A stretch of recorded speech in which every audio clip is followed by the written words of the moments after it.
ng mga noodles, dilata, no, mga processed foods, tuyo, no? Minsan mag-uulam pa kami ng junk foods, mas masarap pa dahil kasi kinukurakot ng aming food allowance, no? Kaya nagkaroon tayo ng kidney stones. So masakit nga yun, no? Pero dito na sa Pilipinas, hindi po tayo ng pa-opera, no? TBS ko lang po, no? So yun, palagi sumasakit yung ating tagiliran, no? So nagkaroon tayo ng kidney stones. So pag inom natin ng barley, doon po na-realize na, yun, no? May nagpa-flash sa ating ihip, no? Sumasabay na parang mga buhangin-buhangin. So that time, hindi pa po wala na effective ang product dahil too early to say pa na talagang effective ang product, no? Pero after 2 months consistent pag-inom ng barley po, no? Doon ko na po napansin na nawala po ang aking almoranas. Grabe, no? Sa Saudi Arabia, yan po ang aking struggle, no? Ang hirap po magbawas. Dahil meron nga tayong almoranas, no? Mahirap po sa kanyang sitwasyon, no? Talagang i-erik ka, no? At yun nung lalaki yung ating almoranas. At minsan po, no? May dugo pag talagang matigas yung ating dumi, no? So, yan po, no? Nagulat tayo dahil later on, hindi na po natin nakapa yung almoranas, no? Tuwing dumi-dumi po tayo. Wala akong ibang pinaghinalaan, no? Na nakatulong po sa kanya sa pagaling na aking almoranas. Kundi ang amazing pure organic barley, di po ba? At doon po, no? Nagsishare po tayo, may nasira po tayo na aking uncle from Bohol po na may kidney stones rin po. Mayroong hapon sa tanahan na kagaroon sa Banban Oriental on Bohol ng Pawon na to si Kailan Kapol. Ako si Rick Danyo, taga-Banban Oriental. Muna ako sakit nga kidney stone. Sakit ako na. Doktor, abang lakabok kang abong. Tulog ka? Nagpapani? So, morning barley ang ginainom, amazing pure organic barley from Australia. So, kumusta ang pag-inumanin ko? Tuloy Japon. Tuloy, sige nga kung Pila ka siya shipper day? Buntag, hapon. buntag hapon, kasuntag, luwa ka sa sin, hapon diba? So yan guys, ang aking uncle po, no, na nasa Bohol. Dati po negative po siya, no, ayaw na uminom sa barley dahil sama doon ng lasa. Pero nung umuwi po tayo dahil nilibing po, no, namatay po ang ating lola.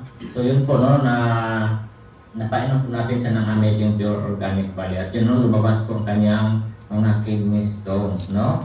Talagang napaka-bisa po ng ating amazing pure organic barley. Then, yun po, no. Na-share ko din sa aking asawa, no. Aking asawa kasi nag-work sa Qatar, ako sa Saudi Arabia. For 8 years po ang aking asawa, ako tuloy sa Saudi. So yun po, no, pag-uwi niya, pinainom po natin ng barley. At yun po, no, na-address po ang kanyang dysmenorrhea at saka yung irregular menstruation. Then, nagpa-check up na po kami sa doktor dahil, ano po, no, medyo maedad na po kami, gusto po namin magkaanak, baka may mga diferensya po kami, no. At doon na, no, napansin, no, na-detect na meron pong retroverted uterus si Mrs., no. So yan, meron din siyang sinusitis. Sa kanyang retroverted uterus, binigyan po siya ng mga vitamins, folic acid. So, ayan, no? Folic acid. Yan po ang niresita ng doktor po namin na si Doktora Happiness para ma-enhance po kanyang ovary, no? Then, nagpa-check up din po tayo, no? Dahil required talaga na dapat both partners ang ma-check up para makita kung isa lang ba ang may diferensya or dalawa, no? So, nagpa-check up po tayo sa Rivera Medical Center dito sa Panabo City last April 1, 2022. So, normal na po ang aking sperm count, no? 15,700,000. Normal po siya kasi 10 million pataas po ang sperm count na normal po, no? Average, no? Pero ang problema po, 5% lang po ang active sa aking semilla. Kaya, no? 5% lang din aking chance na makabuntis. So, ayan po, binigyan po tayo ng doktor ng resita na Z-Man, no? Tag 35 dati ang per parang capsule, no? So, bumili tayo ng 4 na pad, no? So, 40 capsules. So, mga 1 month, more than 1 month na pag-inom, more than 1,000 pesos po sa, no? Hindi na po tayo umorder ng Z-Man. Bakit po? Dahil may nakalagay po no approved therapeutic claims. So kung no approved therapeutic claims po siya, food supplement po, no?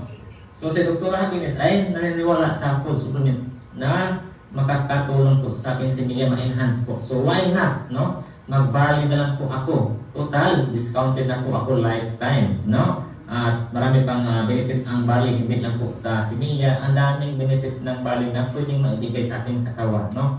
So ayan, nag-decide po kami ni Mrs. na mag-barley na lang kami, no? Dahil mayroon din isang testimony, no, sa ating genuine, under team genuine po, no, si Mentor Shima na mayroong PCOS 4 years, complete na po sila magkaanak, pero dahil sa pag-take ng barley, no, ay nabuntis po si Mentor Shima, no, at ngayon 2 years old na po ang kanyang anak, no, si Baby Arlo. So yun po ang aking pinahawakan, no, baka din matulungan kami ng Amazing Pure Organic Barley. Kaya good news, no, si Mrs. po ay nabuntis February 2023 at ngayon, no, last October 12 at, no, ngayon 1 year old na po si Baby last October 12, 2024, no.